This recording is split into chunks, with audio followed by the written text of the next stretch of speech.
Hello friends, पढ़ाई करो में आपका स्वागत है। आज हम इस वीडियो में इंडाइसिस के बेसिक कॉन्सेप्ट के बारे में हम डिटेल में डिस्कस करेंगे। आइए वीडियो स्टार्ट करते हैं और बात करते हैं लॉ ऑफ एक्सपोनेंट की। यानी कि आपने वैसे तो ये वाला जो चैप्टर है यानी कि ये टॉपिक है आपने 7th या 8th क्लास में आपने पढ़ा होगा, लेकिन ग्रेजुएशन में जो है वो ये टॉपिक जो है वो किस नाम से आता है? इंडाइसिस के नाम से आता है।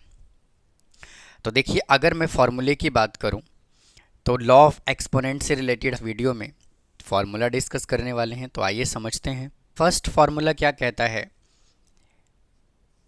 अगर x raise to power p है into X raise to power q है, यानी कि जब भी बेस सेम होता है और मल्टीप्लाई का केस होता है तो पावर को क्या करते हैं? ऐड करते हैं।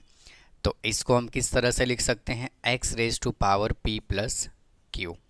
अगर मैं एग्जाम्पल से आपको समझाऊं तो अगर x रेज टू पावर 5 है और x रेज टू पावर 8 है, तो देखिए क्या है, दोनों का बेस सेम है तो पावर क्या हो जाएगा? ऐड। यानी कि x raise to power 5 plus 8 is equal to कितना आ जाएगा? x raise to power 13। Next formula देखिए क्या कहता है कि अगर x raise to power p है और divided by x raise to power q है, यानी कि यहाँ पे जो कंडीशन है वो क्या हो रहा है? डिवाइड हो रहा है और दोनों का बेस कितना है? x है। तो जब डिवीजन का केस हो और बेस दोनों का सेम है तो पावर क्या कर देते हैं? सब्ट्रैक्ट। तो इसको हम क्या लिख सकते हैं? x raise to power p minus q। इसका एग्जाम्पल की अगर मैं बात करूं तो देखिए, अगर x रेज टू पावर ये 5 है और x रेज टू पावर अगर 8 है, तो इसको हम कैसे लिख सकते हैं? x raise to power 5 minus 8, यानी कि ये ऊपर जाके क्या हो जाएगा? माइनस। तो इसका आंसर कितना आएगा? x raise to power minus 3। और किसी भी पावर को हम नेगेटिव में नहीं छोड़ सकते, हमें उसको पॉजिटिव करना होता है। तो इसको क्या करेंगे? डिनोमिनेटर में ले आएंगे तो पावर हो जाएगा पॉजिटिव। अभी इस कॉन्सेप्ट के बारे में मैं अभी आपको बताने वाला हूँ। अब देखिए नेक्स्ट फॉर्मूला क्या होता है। अगर मान लीजिए 1/x raise to power minus p है, देखिए वापस से मैं इसी को यहाँ पे समझाने लग रहा हूँ। अगर x रेज टू पावर यहाँ पे कितना है? p है। तो अगर आप इस वैल्यू को न्यूमरेटर में लेकर के जाएंगे तो पावर क्या हो जाएगा? पॉजिटिव। यानी कि इसको क्या लिखेंगे? x raise to power p।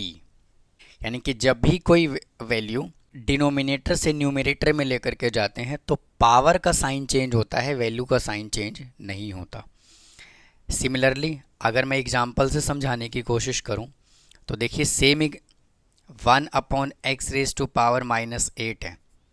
तो इसको जब आप न्यूमरेटर में लेकर के जाएंगे तो क्या हो जाएगा? पॉजिटिव 8। नेक्स्ट फॉर्मूला क्या कहता है कि अगर x raise to power minus q है और अगर आप इसको न्यूमरेटर से डिनोमिनेटर में लेकर के जाएंगे तो पावर क्या हो जाएगा? पॉजिटिव हो जाएगा, नहीं x raise to power q। यही कॉन्सेप्ट देखिए मैंने यहाँ पे अप्लाई किया है। तो देखिए सेम एग्जांपल मैं कंसीडर करता हूँ। x रेज टू पावर अगर माइनस 3 है तो इसको जब आप नीचे लाएंगे तो क्या हो जाएगा? पॉजिटिव हो जाएगा। अब देखिए नेक्स्ट फार्मूला नंबर अगर मैं 5 की बात करूँ तो देखिए, अगर a raise to power p है और होल पावर क्या है? q, तो इसको हम कैसे लिख सकते हैं? a raise to power p इंटू q।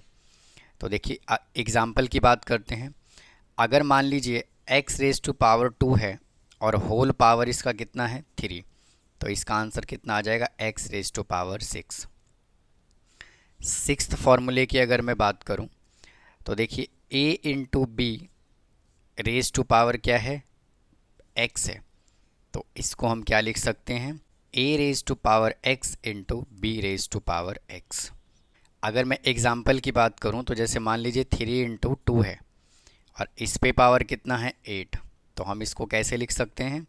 3 रेज टू पावर 8 इंटू 2 रेज टू पावर 8। नेक्स्ट फार्मूले की अगर मैं बात करूं, a अपॉन बी है और इस पूरे पे पावर क्या है? x। तो हम इसको क्या लिख सकते हैं? a raise to power x अपॉन b raise to power x। और ये क्या हो सकता है? वाइस वर्सा भी हो सकता है। मतलब कि अगर ऐसे लिखा हुआ है तो हम ऐसे लिख सकते हैं और ऐसे लिखा हुआ है तो हम ऐसे लिख सकते हैं। नेक्स्ट कॉन्सेप्ट देखिए क्या कहता है। अगर मान लीजिए कोई भी यहाँ पे वैल्यू गिवन है, कुछ भी यहाँ पे गिवन है,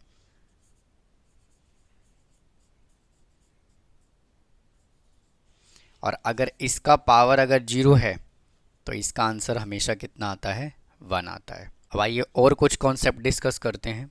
कॉन्सेप्ट नंबर 9, देखिए अगर a raise to power p है और b रेज टू पावर भी p है, अगर दोनों पे पावर सेम है और यहाँ पे इज इक्वल टू का साइन है तो इसका आंसर क्या आएगा, a is equal to b। अगर मैं इसके एग्जाम्पल की बात करूँ तो जैसे देखिए a रेज टू पावर 3 है और b रेज टू पावर भी 3 है, तो इसको हम क्या लिख सकते हैं, a is equal to b। Next concept देखिए क्या कहता है, अगर a raise to power x है is equal to a raise to power y है, दोनों देखिए ये वैल्यू सेम है बट ये पावर जो है वो अलग अलग है, तो इस कंडीशन में हम क्या लिख सकते हैं, x is equal to y। Next concept देखिए क्या कहता है कि जैसे मान लीजिए यहाँ पे क्या लिखा हुआ है, रूट x, तो हम इसको क्या लिख सकते हैं, x रेज टू पावर 1/2।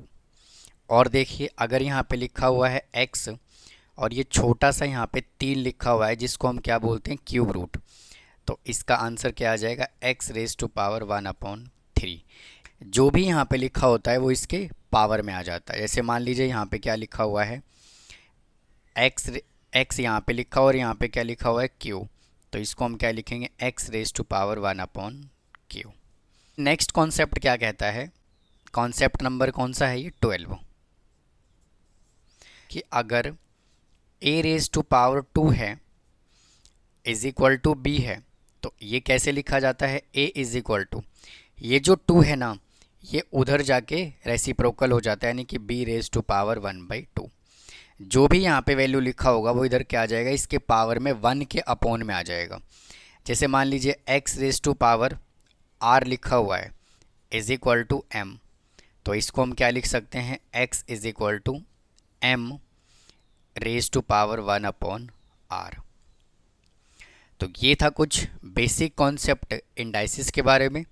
तो उम्मीद है फ्रेंड्स आपको समझ आया होगा। अगर आपको कोई डाउट है तो प्लीज़ कमेंट बॉक्स में कमेंट करें, वीडियो को लाइक करना ना भूलें, चैनल को सब्सक्राइब करके रखें। मिलता हूँ किसी और वीडियो में। थैंक यू, धन्यवाद।